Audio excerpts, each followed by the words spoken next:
fight it. You don't know when it will come.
Important distinction in this campaign is that I represent real hope for change.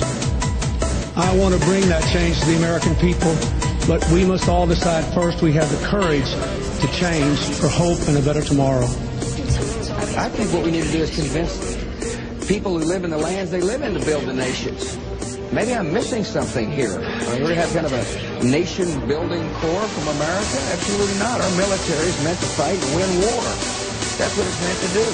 And when it gets overextended, morale drops. But I'm going to be judicious as to how to use the military. It needs to be in our vital interest, the mission needs to be clear, and the exit strategy obvious. The choice is between the right change and the wrong change, between going forward and going backward. My faith in the American people has been vindicated because they are ready for change. We still seek no wider war. The United States does not start fights. America does not seek conflict. I don't like to use military force. Our nation enters this conflict reluctantly. We have before us the opportunity to forge for ourselves and for future generations a new world order. A world where the rule of law, not the law of the jungle, governs the conduct of nations. When we are successful, and we will be, we have a real chance at this new world order. We have lived as people in fear, and now, our rights and our freedoms in peril, we slowly awaken to learn that we have been afraid of the wrong thing. A government more dangerous to our liberty than is the enemy it claims to protect us from. We have accepted that the only way to stop the terrorists is to let the government become just a little bit like the terrorists. We have handed a blank check drawn against our own freedom to a man who may now, if he so decides, declare not merely any non-American citizens unlawful enemy combatants and ship them somewhere, anywhere, but may now, if he so decides, declare you an unlawful enemy combatant and ship you somewhere, anywhere. Ask yourself this: if you are pulled off the street tomorrow and they call you an alien or an undocumented immigrant or an unlawful enemy combatant, exactly how are you going to convince them to give you a court hearing to prove you are not? The Military Commissions Act specifically permits the introduction of classified evidence not made available to the defense. Habeas corpus, gone. The Geneva Conventions, optional. The moral force we shined outwards to the world as an eternal beacon and inwards at ourselves as an eternal protection, snuffed out. These things you have done, Mr. Bush, they would constitute the beginning of the end of America.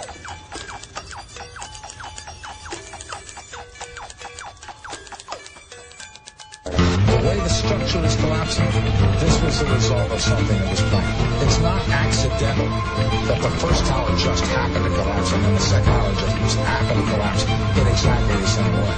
How they accomplished this, we don't know. The building collapsed to dust. You don't find a desk. You don't find a chair. You don't find a telephone, a computer. The biggest piece of a telephone I found was half of the keypad, and it was about this big. What happened to the concrete was pulverized from river to river. There was dust powder 2-3 inches thick. The concrete was just pulverized. Demolition was actually involved deliberately destroy that whole place dynamite to knock it down.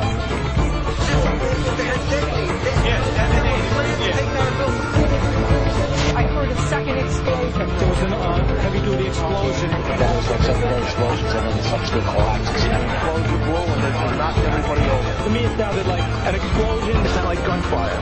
Bang, bang, bang, bang, bang. And then all of a sudden, 3 big explosions. We heard a big explosion coming down. And then the entire top of the building just blew up. We saw some kind of explosion. By the force of the explosion. Big explosion. Blew us back into the 8th floor. Then we get to the lab. This is a big explosion. A lot of people know a bomb had exploded there. A huge explosion now raining debris. A huge explosion. Huge explosion that we all heard and felt. We just witnessed some kind of follow-up explosion. We heard a very loud blast explosion. That is another bomb going off. He thinks that there were actually devices that were planted in the building. Planted in the building. Bilderberg, heads of state from Europe, high officials of our government, holding a secret meeting. We've got a camera right here, so we've got this area covered and this area covered. So we got him. Dude, it's gonna get better and better. Some would call it an obsession. I don't have much of an interest in anything else, really. I have this inner urge. I just have to expose the New World Order to people. What's an inside job? 9/11 was an inside job. 9/11 was an inside job. Your New World Order's going down. We're not your slaves. Your New World Order crime syndicate has been identified. We know who you are, scum. I live in a very stressful world, and it's showing on me. It's showing on my health. I am afraid of being targeted because of these things. We have the jury box, we have the ballot box, we have the cartridge box. We still have our gun. Right now you see the media not doing their job, not covering how our soldiers are being wounded, how Iraqis are being killed. We have to break that barrier of we're speaking truth to power. When we're looking them right in their eyes and confronting them on their lies. Stop your fear-mongering, John McCain. We know the truth. We need a new investigation, sir. It's almost like the entire New World Order apparatus has been scripted as if it was written like a screenplay.